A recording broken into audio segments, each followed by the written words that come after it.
Hello guys. आज की video हम बात करेंगे डीएसएसबी जेई सिविल की जो वैकेंसीज थी उसके लिए प्रिपरेशन कैसे करनी है, कौन सी बुक्स रीड आउट करनी है, सिलेबस क्या है, कितना डिफाइन है वही पढ़ना है। सारी चीज़ें नहीं पढ़नी है कि बहुत कुछ कि इंग्लिश नाम दे दिया मतलब टोटल कंप्लीट सिलेबस नहीं है। जो सिलेबस में है वही आपको रीड आउट करना है। वो क्या है वो सब कुछ वीडियो में बताएंगे। बुक मार्केट में आप सिविल की ढूंढने निकलोगे तो बहुत सारी, लेकिन इस एग्जाम के लिए पर्टिकुलरली कौन सी रेफर करनी है वो सारा इस वीडियो में कवर किया जाएगा। एज वेल एज आपको नोट्स बुक्स सबकी पीडीएफ वगैरह जो मुझे जितनी अवेलेबल है वो मैं आपको प्रोवाइड करवा दूंगा। तो जो जेई सिविल में आपकी वैकेंसी है वो एमसीडी डिपार्टमेंट से है, NDMC new Delhi municipal corporation, ठीक है, Delhi urban sector development, environment engineering. देखो इन चीज तीनों में से तो आप एक ही डिपार्टमेंट चूज कर सकते हो, उन्हीं का आपने फॉर्म फिल किया होगा, ठीक है, क्योंकि तीनों के एग्जाम एक साथ है। इंजीनियर एनवायरमेंट के एग्जाम अलग है, तो इसके लिए भी आप एलिजिबल हो तो टोटल इन तीनों में से एक वैकेंसी चूज कर सकते हो और एक ये वाली आप चूज कर सकते हो। इनके आप फॉर्म फिल कर सकते हो, मैंने डिटेल वीडियो बना दी है, वो आप जाके देख लो यदि आपने अभी तक नहीं देखे हैं और फॉर्म फिल नहीं किया हो तो, ठीक है। अब बात आती है कि इन दोनों एग्जामों का सिलेबस और एग्जाम पैटर्न एग्जैक्टली सेम है, इसलिए मैं दोनों को एक साथ लिया है। यहाँ पे कुछ चेंज है नहीं है, सिलेबस सेम है, एग्जाम पैटर्न चेंज नहीं है, बिल्कुल सेम है डिक्टो। तो आपको क्या स्ट्रेटेजी रखनी है और पहले एग्जाम पैटर्न क्या है। ये जो यहाँ पर 2 टीयर लिख रहा है इसका मतलब है 2 टीयर्स में एग्जाम्स है। 3Y19, 5Y19, 6Y19 और 7Y19, ये सारी आपकी पोस्ट कॉड से है। तो इनके आपने अलग अलग फॉर्म भरे होंगे, इनके आगे लिखे होंगे नाम, तो मतलब ये आपके एग्जाम पैटर्न है। इस तरह से आप चेक कर सकते हो नोटिफिकेशन में। सबसे पहले बात कर लेते प्री एग्जाम की, ठीक है। प्री एग्जाम होगा उसमें आपके 200 नंबर का होगा, ठीक है। 200 ही क्वेश्चन आएंगे, जिसमें 100 क्वेश्चन आएंगे वो आपके आएंगे सिविल से, 100 क्वेश्चन आएंगे आपके नॉन टेक से। नॉन टेक में आपके इंग्लिश आएगी, हिंदी आएगी, रीजनिंग आएगी, मैथ आएगी और जीके आएगी। हर सब्जेक्ट के 20-20 क्वेश्चन होंगे, 20 रीजनिंग 20 मैथ, ऐसे करके है ना, 20-20 सबके। तो 100 क्वेश्चन यहाँ से हो गए, 100 यहाँ से हो गए, 200। ये आपका प्री का सिलेबस होगा। नेगेटिव मार्किंग की बात कर ली जाए तो आपका वो रहने वाला है 0.25, मतलब 1/4। 1/4 आपका नेगेटिव मार्किंग रहेगा दोनों एग्जामों में, ठीक है। तो ये पेपर आपके प्री के होंगे, कब होंगे उसकी कोई डेट डिफाइन नहीं है। डीएसएस भी बहुत डिले करता है जनरली, कुछ पिछली बार एग्जाम भी उन्होंने टाइम पे नहीं ली थी, तो इसका मैं आपको कुछ कह नहीं सकता कि कब वो एग्जाम वो ले, जब भी लेंगे हम इन्फॉर्म कर देंगे आपको। एंड ठीक है, ये मिनिमम पासिंग मार्क्स से देखो ये आपको लाने ही होते हैं। तो ये जो मिनिमम पास देखो, कट ऑफ इनसे वैसे भी ज़्यादा ही जाने वाली है, तो आप इनको देख के बिल्कुल घबराओ मत कि इतने से मार्क्स तो आपके वैसे भी लाने ही है, तो वो तो कोई बड़ी बात होती नहीं। प्री में उन्होंने यहाँ पे लिख रखा है कि हम 6 से 10 टाइम्स, ये लिख रखा है 6 to 10 टाइम्स जिस वैकेंसीज है उनको कॉल्ड करेंगे हम सेकेंड ईयर एग्जामिनेशन के लिए। मतलब इसका मतलब यही है कि आप इतने गुना वो पास करेंगे तो ठीक है, वो भी हमें आइडिया लग जाता है उससे कि हमें कट ऑफ कितनी ज़्यादा जाने वाली है वो सब चीज़ें का, ठीक है। सेकंड टीयर सेकंड टीयर आपका तब होगा जब प्री पास कर लोगे आप, मतलब टीयर 1 पास कर लोगे तो आप सेकंड टीयर में जाओगे। तो उसमें क्या होने वाला, उसमें सब्जेक्ट मतलब सिविल के आपके होंगे क्वेश्चन कितने, 150 क्वेश्चन, और 150 ही नंबर के, मतलब एक क्वेश्चन एक नंबर, ठीक है। साथ साथ आएगी आपकी इंग्लिश, आएगी कितने, 50 मार्क्स की आएगी आपकी, और 50 ही क्वेश्चन होंगे, ठीक है। तो इस तरह से 200 नंबर का हो गया। ये परसेंटेज वेटेज का मीनिंग कुछ नहीं है, ये तो 100% में से निकाल लो तो वही आता है, ठीक है। तो 150 क्वेश्चन सिविल, 50 क्वेश्चन मैथ जो आपके इंग्लिश के आएंगे, ठीक है। तो ये तो आपका एग्जाम पैटर्न रहा। अब बात करते हैं कि इनके लिए पढ़ना कैसे है और सिलेबस क्या क्या है। सिलेबस देखो, सिविल का सारा सिलेबस है। सिविल में तो देखो आपकी जैसे सॉम, स्टील, आरसीसी, टॉस, ठीक है, एज वेल एज आपकी जो हाइड्रोलॉजी है, ठीक है, इरिगेशन है, ठीक है। एंड देन आपकी सब्जेक्ट बनती है बीएमसी है, बिल्डिंग मटेरियल, सर्वे है, हाईवे है। तो ये सारी सब्जेक्ट ही आपकी है। सिलेबस में, तो ये सारा ही पढ़ना है आपको। सिविल इंजीनियरिंग तो कंप्लीट पढ़नी है, कुछ भी नहीं छोड़ना है आपको, ठीक है। एफएम भी है इसमें, ओके। तो इसका सबका सिलेबस आपको जितना भी है वीडियो की डिस्क्रिप्शन में डाउनलोड लिंक मिलेगी, वहाँ से आप डाउनलोड कर लेना। जीके का सिलेबस आपका ये रहा, रीजनिंग का सिलेबस ये रहा आपका, मैथ का सिलेबस ये रहा, हिंदी और इंग्लिश। हिंदी इंग्लिश में यहाँ पे कुछ चेंजेस है क्या? हिंदी में लिख रखा कि vocabulary, grammar, sentence structure, synonyms, antonyms, इन सब पे हम हिंदी इंग्लिश का कंबाइंडली लिख रखा है इन्होंने। टॉपिक्स नहीं दिए कि हिंदी में कौन सा टॉपिक्स आएगा, इंग्लिश में कौन सा टॉपिक आएगा, इस तरह से दिए नहीं है, देखो। सो कुछ तो आपको उसके लिए भी मैं बता दूंगा कैसे क्या पढ़ना है। बाकी जीके का कंप्लीट सिलेबस दे रखा है कि क्या क्या देने वाले। हिस्ट्री देखो, हिस्ट्री में ज़्यादा नहीं पढ़ना आपको। पॉलिटी पार्ट में मैं बताता हूँ आपको क्या पढ़ना, और कंस्टिट्यूट पढ़ना है आपको। स्पोर्ट्स वगैरह पे करंट अफेयर के क्वेश्चन आते हैं तो वो आपको अच्छे से पढ़ जाना है। आर्टिकल्चर्स बिल्कुल इंपॉर्टेंट नहीं है। ज्योग्राफी से 1-2 क्वेश्चन आएंगे, वो भी मैं बता दूंगा। इकोनॉमिक्स से ज़्यादा क्वेश्चन नहीं आने चाहिए। एवरीडे साइंस बहुत इंपॉर्टेंट है, इससे ज़्यादा क्वेश्चन आ सकते हैं आपके। जैसे 20 क्वेश्चन साइंस टोटल आ रहे हैं ना आपके, तो 10 क्वेश्चन हो सकता है साइंस से आ जाए आपके, इतना ज़्यादा। 5 क्वेश्चन करंट अफेयर के बन सकते हैं आपके, और 5 क्वेश्चन बन सकते हैं आपके रिमेनिंग ओल्ड जीके। बाकी जो जीके रिमेनिंग है, जीके में जनरल साइंस का पार्ट बहुत ज़्यादा होता है। रीजनिंग में आपके सामने सिलेबस है, सिंपल सिंपल से वही है, ठीक है। अब इनके लिए पढ़ना कैसा है वो सारा आप देख लीजिए। तो वो टेक्निकल अगेन इंपॉर्टेंट है, क्योंकि आप टियर 1 पास कर भी ले जाओगे तो टियर 2 आप तब तक नहीं कर पाओगे जब तक कि आपको टेक्निकल में सेकंड पेपर में 150 नंबर का तो यही है। तो टियर 2 इसलिए बहुत इंपॉर्टेंट हो जाता है ये यहाँ पे आके आपका, ठीक है। तो आपको करना कैसे है, देखो मेड जी और आईएएस मास्टर की तो नोट्स रेफर करो। आपके यदि खुद के नोट्स है तो आप डेफिनेटली आपके लिए अच्छी बात है। बाकी मैं इनके आपके नोट्स दे दूंगा, तो आप डाउनलोड कर लो वीडियो डिस्क्रिप्शन से, ठीक है। तो नोट्स अच्छे होने चाहिए आपके पास, जिस भी कोचिंग के हो। मैं ये नहीं कहता इन्हीं के पढ़ो, बट अच्छे नोट्स आते हैं। यदि आप एज ए फ्रेशर हो तो इनके नोट्स आप रेफर कर सकते हो, ठीक है। मेड जी की मैं दे देता हूँ आपको। ईएस मास्टर के कुछ दिन में अवेलेबल होंगे तब आपको प्रोवाइड करवा दी जाएंगे हमारे Facebook page as well as Telegram group पर। बुक नोट्स से तो आप पढ़ लो, रिवीजन करो। काफ़ी सारे क्वेश्चन आपके डायरेक्ट नोट्स से मिल जाते हैं, फॉर्मूलाज वगैरह, वैल्यूज वगैरह, ठीक है। इस वजह से नोट्स से एक अच्छे कंप्लीट रेफर करने जरूरी है।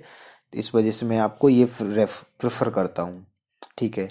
बुक की बात कर ली जाए तो देखो, बुक का ऐसा मैटर है, इसमें क्वेश्चंस होंगे वो डिप्लोमा लेवल भी काफ़ी हद तक आएंगे। और कुछ क्वेश्चंस इन्होंने एक चीज़ लिख रखा अपने सिलेबस में और नोटिफिकेशन में, सॉरी, कि जो प्री एग्जाम मतलब जो टियर 1 एग्जाम है उसका लेवल से जो सेकंड रहेगा टियर 2, उसका स्लाइटली लेवल ज़्यादा रहेगा। ये चीज़ उन्होंने मेंशन कर रखी है, ठीक है। अब आपको बात आती है कि कैसे बुक का, तो एक तो आपको रेफर करनी है मेडी जी की 3200 MCQ नाम से आती है, जिसका फोटो आपको सामने दिख रहा है। तो ये बुक में काफ़ी सारे एग्जाम्स होती है जो स्टेट गवर्नमेंट, उन सब के प्रीवियस ईयर प्लस कुछ ESE से छोटे छोटे क्वेश्चन उठा के कंबाइंडली चैप्टर वाइज गिवन है यहाँ पे। मेरे पास इसकी PDF नहीं है, लेकिन इसकी सैम्पल PDF दे दूंगा। और इसी की बुक एक और आती है मेडी जी की 3500 MCQ वाली, तो उसमें ऑलमोस्ट सिमिलर क्वेश्चन है, 90% सेम है दोनों बुक। तो वो वाली आपको कंप्लीट PDF मिल जाएगी, तो वो डाउनलोड कर लेना। आपको ऑलमोस्ट सेम है बुक, यदि PDF से पढ़ सकते हो तो आप उसको डाउनलोड कर लेना, ठीक है गाइज। बात आती है कुछ डिप्लोमा लेवल छोटे छोटे क्वेश्चन आएंगे, उनके लिए क्या कर सकते हो आप। यदि आपके पास SSC JEE की प्रीवियस ईयर है तो आपको नए प्रीवियस ईयर खरीदने की कोई ज़रूरत नहीं है, उनको ज़रूर लगा लेना, बस आपका काम हो जाएगा। ये दोनों बुक लगा लोगे तो। यदि आपके पास प्रीवियस ईयर नहीं है तो मैं आपको रिकमेंड करूँगा या तो आप मेड जी या IAS मास्टर किसी के भी एक प्रीवियस ईयर ले लो, मार्केट में आ चुके हैं। तो प्रीवियस ईयर आप ये आपको SSC में भी हेल्पफुल रहेंगे, एज वेल एज आपको यहाँ भी हेल्प करेंगे। तो दोनों जगह, और साथ साथ RRB JEE की भी यदि आप प्रिपरेशन कर रहे हो तो वहाँ भी आपको ये हेल्पफुल रहेगा। ये दोनों बुक बराबर हेल्पफुल रहेगी, इसलिए बोल रहा हूँ कि अच्छी चीज़ें है, ये आपके पास होनी चाहिए। कोई भी अदर कोचिंग की होगी चलेगा, बट होनी चाहिए, ठीक है। देन मैंने थर्ड ऑप्शन इसलिए रखा है कि जो लोग परचेज नहीं कर सकते तो उनके लिए, उनके पास यदि ये दोनों बुक भी है, एक बुक है आरग और एक बुक का नाम है RS खुरमी, तो वो लोग देखो मेड जी MCQ तो मस्ट है, ये तो लगानी ही है। ये तो बिल्कुल 100% आपको प्रैक्टिस करनी है। ये बाकी सारी चीज़ें ये और में है, ये तीन एसएससी जेई की प्रीवियस ईयर हो तो आपका काम चल जाएगा, फिर इन दोनों बुकों की जरूरत नहीं है। और जिन लोगों के पास एसएससी जेई की प्रीवियस ईयर नहीं है वो लोग आर अगर या आर एस खुरमी में से एक बुक को प्रैक्टिस कर लो। आर अगर से क्वेश्चन काफ़ी आने के चांस है, बट आर अगर की एक इश्यू है कि यहाँ पे एरर्स आपको बहुत ज़्यादा मिलेंगे, लेकिन उन एरर्स का एक सॉल्यूशन है, काफ़ी सारे एरर आप डायरेक्ट स्पॉटिफाई कर लोगे तो आपको ज़्यादा इशू नहीं होगा। ठीक है गाइज, तो इस तरह से आप सिविल का आराम से क्रैक कर ले जाओगे, इनसे बाहर कुछ नहीं आने वाला। और मैंने इसी तरह से आपको बुक सजेस्ट की कि आपको और एग्जामों में भी इक्वली यूजफुल रहे। ठीक है, नेक्स्ट आते हैं हम रीजनिंग पोर्शन पर। रीजनिंग पोर्शन एक ऐसा पोर्शन होता है, उसके लिए आप देखो कोई भी बुक रेफर कर लो जो भी आपके पास है, तो अलग से आपको पढ़ने की जरूरत नहीं है। Any book you can refer. And the suggestion के लिए जो नई बुक आने वाली है, दिस इज द रीजनिंग की गोली। तो इसके साथ भी आपको ये है कि इसमें एरर्स बिल्कुल आप लोग कम्प्लीटली एरर फ्री मिलेगी। यदि एक भी एरर इसमें मिलता है तो वन बुक आपको एक्स्ट्रा मिलती है इसमें। तो ये बुक्स का ऑफर है आपको कि यदि एक भी एरर आपको मिलता है तो वहाँ पे आपको एक एक्स्ट्रा बुक मिल जाएगी। तो ये अभी लॉन्च होने वाली है कुछ ही दिनों में, तो ये आप रेफर कर सकते हो। बाकी कोई भी मैं रिकमेंड करूंगा कि आप सिर्फ और सिर्फ एसएससी जेई की प्रीवियस ईयर लगा लो, रीजनिंग वाले, उन्हीं में से सारा आपका काम हो जाएगा और आपको कुछ पढ़ने की जरूरत नहीं है। और आपके पास कोई भी बुक हो वो ही आप लगा सकते हो। एक बुक आती है तो आप आर एस अग्रवाल, बहुत अच्छी बुक आती है, इसकी स्टैंडर्ड बुक है वो। तो आपके पास कोई भी बुक हो वो आप रेफर कर सकते हो, बाकी इनसे आप देख सकते हो। रीजनिंग बहुत इजी पोर्शन होता है, आप इजीली कर ले जाओगे। ठीक है, जीके। जीके के लिए देखो ऐसा 20 मार्क्स का ये है जीके। तो ये एक पतली सी बुक आती है, मनोहर पांडे। ठीक है, और जो मैं आपको ऊपर बताना भूल गया था एक चीज़ जो वापस बता देता हूँ, कि जो लोग इसमें कुछ जो डिप्लोमा वालों की भी ही रहेगा, डिप्लोमा वाले भी काफ़ी इस वीडियो को देख रहे हो तो ये वाली बुक आपको हिंदी में भी मिल जाएगी, तो आप हिंदी में ले सकते हो। एज वेल एज आपको इनमें से मैं बता देता हूँ, देखो मेडीजी एमसीक्यू तो इंग्लिश में आएगी, पर डिप्लोमा जो कैंडिडेट है जिनको हिंदी में, और यदि इसमें कुछ में अलाउ है कुछ पोस्ट में नहीं है, तो वो लोग क्या कर सकते हैं। वो लोग एक तो जॉन टेक की बुक आती है, जॉन टेक कोचिंग की जेई वाली आती है, एसएससी जेई वाली। ठीक है गाइज, तो आपको वही वो ले लो आप, कोचिंग की बुक ले सकते हो। एक तो आप प्लस एक यूथ कंपटीशन गाइड नाम से आती है, वो वाली बुक आप देख सकते हो। यदि आपके पास ऑलरेडी हो तो वो आप एक बार रेफर कर लेना, क्योंकि जो डिप्लोमा लेवल वो हिंदी में देखो कंटेंट अच्छा अवेलेबल हो नहीं पाता इस वजह से, लेकिन ऑप्शनल है तो मैं आपको एक बार बता रहा हूँ सारी सब्जेक्ट को हिंदी के हिसाब से भी। बाकी जो अच्छा कंटेंट है वो मैंने आपको बता दिया। ये अरियंत पब्लिकेशन की जो मनोहर पांडे है, ये आपको सिर्फ और सिर्फ मिलेगी 30 रुपीज़ की। इसकी प्राइस है, यही वाली लेनी है। और एडिशन भी आते हैं, आपको वो नहीं लेना है, सिर्फ यही पढ़नी है। इस एग्जाम के लिए इनफ है और कुछ आपको एक्स्ट्रा पढ़ने की जरूरत नहीं है। ये हिंदी और इंग्लिश दोनों में मिलेगी आपको। ठीक है, सिर्फ इतना ही पढ़ना। करंट अफेयर पे नज़र रखनी है, तो करंट अफेयर के लिए आप उस टाइम तक कुछ भी थोड़ा देख जाना। ठीक है, कोई भी मार्केट में मैगजीन हो प्लस ये बुक हो, और आपका काम हो जाएगा। ठीक है, किस जो इसमें जीके वाला पोर्शन वो आप कर लोगे, बिकॉज ज़्यादा पूछा नहीं जाता, जीएस के भी क्वेश्चन आते हैं। तो साइंस के लिए दो बुक है ये, जिनको कि बिल्कुल मुझे तो परफेक्शन लाना, तो वो ये रेफर कर सकते हो। बाकी इतना कोई रिकमेंड नहीं है। देखो 20 क्वेश्चंस में से आप इसमें से ही कुछ क्वेश्चंस मिल जाएंगे, और आपको मैं कुछ एमसीक्यू वगैरह भी दे दूंगा, जितना रिक्वायर्ड है वो आप एक बार देख लीजिएगा। तो साइंस के लिए जो भी आपके पास मटेरियल है वो थोड़ा थोड़ा देख लीजिए, ज़्यादा इसमें वेटेज है नहीं है उसका, इसलिए यही बुक मैं प्रेफर करूँगा। और आप थोड़ा सा करंट देख जाना, ज़्यादा कुछ एक्स्ट्रा मत पढ़ना। ठीक है, तो बाकी आपकी मर्जी, जो इनको कि मुझे तो एक्यूरेटली सब कुछ ही लाना, तो वो ये देख सकते हो। यदि आपके पास बड़ी वाली लूसेंट है इसकी, तो आप उसमें से लास्ट में साइंस वाला पोर्शन पढ़ लेना, वहाँ से कवर हो जाता है सारा। तो ऐसा कोई ज़रूरी नहीं है कि इसके लिए अलग से बुक परचेज ही करनी हो।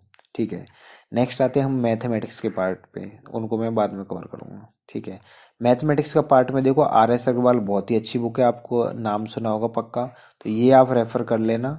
ठीक है, यदि आपके पास एक बुक और आती है मार्केट में, माथुरिया करके। ठीक है, तो ये बुक यदि आपके पास है ऑलरेडी तो आप कोई नई बुक लेने की ज़रूरत नहीं है ऐसा। बाकी यदि नहीं, एज ए फ्रेशर, तो आप आर एस अग्रवाल अच्छी बुक है, इसके एग्जाम्पल कर जाना, बस क्वेश्चंस भी मत लगाना, बहुत है इस एग्ज़ाम के लिए। ठीक है, नेक्स्ट हिंदी, हिंदी का और इंग्लिश का। देखो इंग्लिश मेंस में भी आएगी, इसलिए बुक अच्छी वाली मैंने सेलेक्ट की है यहाँ पे। हिंदी आपकी प्री में 20 क्वेश्चंस आएंगे, सिलेबस डिफाइन नहीं है, उसके लिए आप ऐसा करना, मैंने जो प्रीवियस ईयर दिए उसमें देख लेना कि किस किस टॉपिक से क्वेश्चन पूछे गए, बस उन्हीं के आपको पढ़ के जाने हैं। ठीक है, तो वो प्रीवियस ईयर डाउनलोड कर लो, नीचे मिलेगा डाउनलोड लिंक, आप उनसे वहां से देख लेना। Raghav Prakash one of the best book, इससे कुछ भी बाहर जाएगा नहीं। ठीक है, नेक्स्ट इंग्लिश। इंग्लिश में देखो दो बुक है जो मेरी रेफरेंस रहेगी, एक तो जेपीएच की आती है, ठीक है, one is the KD campus by the Neetu Singh. ठीक है, तो आप मेरे रिकमेंडेशन जो बेस्ट ऑफ बेस्ट है वो है केडी कैंपस। ठीक है, तो ये वाली बुक ले लेना, क्योंकि आपके इंग्लिश 2 बार आ रही है, प्री में भी 20 नंबर की है एंड मेंस में भी आपकी 50 नंबर की है, तो बहुत इंपॉर्टेंट होता है 50 नंबर का मैटर। तो इसलिए इंग्लिश में आप, और सिलेबस का भी यही है कि जो क्वेश्चंस पूछे जा रहे हैं उसी के अकॉर्डिंग बेसिस पे आपको रीड आउट करनी है। ठीक है राइट, तो उस इसलिए इंग्लिश को बहुत अच्छे से कर लेना, ये वाली बुक आप ले सकते हो। और बाकी और बुकों को तो मैं आपको रेफर नहीं करूंगा, इन दोनों में से एक बुक आप देख लेना। बाकी केडी कैंपस वाली अच्छी बुक है बहुत ही, नीतू सिंह की, तो ये मेरी पर्सनल रिकमेंडेशन रहेगी। अदरवाइज आप ये जनरल इंग्लिश, ये भी बहुत ही शानदार बुक है, दोनों ही बुक बहुत अच्छी है, आप एनीवन यू कैन चूज। ठीक है, ये सारा मेरा जो मैं एनालिसिस था वो एक बार हो गया। And one thing also here, देखो आरआरबी के लिए काफ़ी लोग प्रिपेयर कर रहे होंगे साथ साथ। ठीक है, तो उनके लिए यदि उन्होंने ये वाली बुक ले रखी है जो मैंने पिछले वीडियो में बताई थी, दिस इज आई थिंक इसका प्राइस है 450 रुपीज़, जो प्राइसिंग का इशू रहा था इसमें कुछ।